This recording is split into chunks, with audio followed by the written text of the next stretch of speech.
But the fact is, she released her medical records some time ago.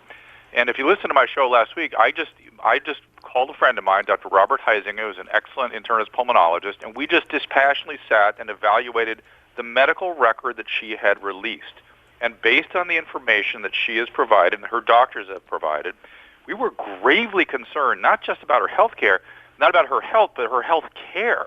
Why? Well, it's hard for people to understand. I mean, both of us concluded that if we were providing the care that she was receiving, we'd be ashamed to show up in the doctor's lounge. We'd be laughed out. She's receiving sort of 1950 level sort of care by our evaluation. So we took a look at her record, and here are the basic facts. She had 2 episodes of what's called deep venous thrombosis. Common problem, blood clots in the leg. She also has hypothyroidism. And she's being treated for hypothyroidism with something called Armour thyroid, which is very unconventional and something that we used to use back in the 60s. And both he and I went, that's weird. And by the way, wow, Armour thyroid sometimes has some weird side effects. Oh, well, okay. So she goes on Coumadin. That's weird because Coumadin really isn't even used anymore. Now we use Eliquis or Xarelto, things like this. Certainly the presidential candidate would get one of the newer anticoagulants. Then she falls, hits her head, and as a complication of that has something called a transverse sinus thrombosis. This is an exceedingly rare clot. I've only seen one of these in my career, which is a clot in the collecting system for the cerebral spinal fluid. And it essentially guarantees that somebody has something wrong with their coagulation system.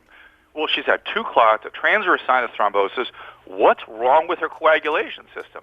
Has that been evaluated? And oh, by the way, Armour thyroid associated rarely with hypercoagulability.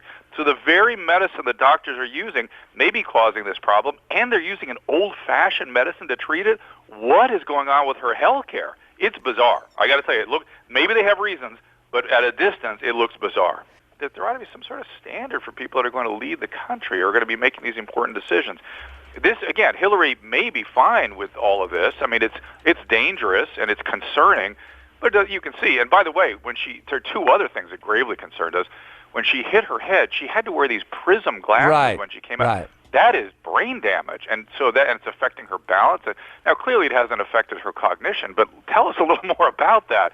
That's profound. And then number 2, when they screened her for heart disease, again, they did an old-fashioned screen. It just seems like she's getting care from somebody that she met in Arkansas when she was a kid. And you got to wonder. You've got to wonder. And it's not so much that her health is a grave concern. It's that the care she's getting could make it a concern.